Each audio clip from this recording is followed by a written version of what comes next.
امام علی علیہ السلام کی خدمت میں ایک شخص آ کے عرض کرنے لگا، یا علی، ہم اللہ کو کب پکاریں جب اللہ ہماری دعا فوراً قبول کر دے؟ بس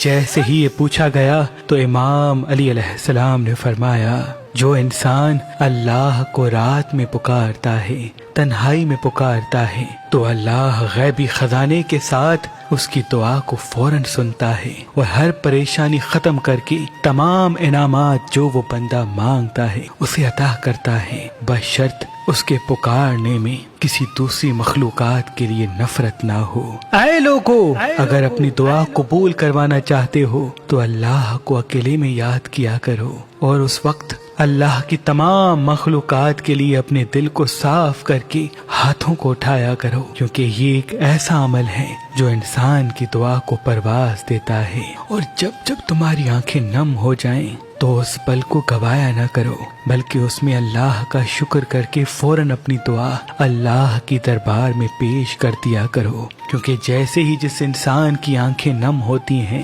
تمام فرشتے اس انسان کی طرف متوجہ ہوتے ہیں، کیونکہ یہی وہ پل ہوتا ہے جس پل اللہ بغیر کسی رکاوٹ کے وہ دعا قبول کر دیتا ہے۔